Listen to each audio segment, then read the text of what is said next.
Àwọn agbébọn tún jí ọmọ ìyá méjì gbé, 30 mílíọ̀nù náírà ni wọ́n ń béèrè. Àwọn agbébọn tó ń da àwọn èèyàn agbègbè ìjọba ìbílẹ̀ Beere nílùú Àbújá láàmú ti tún ṣòro. Àwọn ọmọdébìnrin méjì tí wọ́n jẹ́ ọmọ ìyá kan náà ni wọ́n tún gbé wọgbó lọ nífọ̀nà ìfọ̀ṣù. Ní nǹkan bíi aago 11 kọjá ìṣẹ́jú 15 lọ́jọ́ àìkú Sunday ọjọ́ 28 oṣù kìíní ọdún yìí ni àwọn ọ̀dájú ẹ̀dá ọ̀hún tí wọ́n tó bíi 6 ya wọ abúlé Gwita Chikakore tó wà ní Kubwa, ìjọba ìbílẹ̀ onídàgbàsókè Beere nílùú Àbújá tí í ṣe olú ìlú orílẹ̀-èdè Nàìjíríà.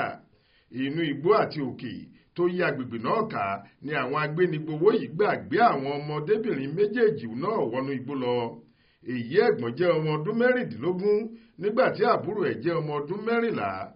Mílíọ̀nù lọ́nà 30 náírà, ìyẹn 30 mílíọ̀nù náírà ni wọ́n ní àwọn èèyàn náà fẹ́ gbà gẹ́gẹ́ bí owó ìtúsílẹ̀ tí wọ́n bá ń fẹ́ àwọn ọmọ wọn láàyè.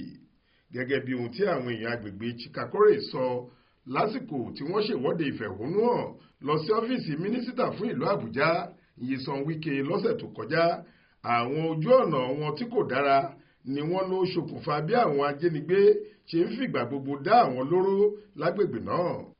Monísọ́lá Sàká ló ṣàkójọ ìròyìn yìí fún iléeṣẹ́ tẹlifíṣàn Aláròyé online. Faith Adébọ́lá ló kà á sétí ìgbọ́ yín.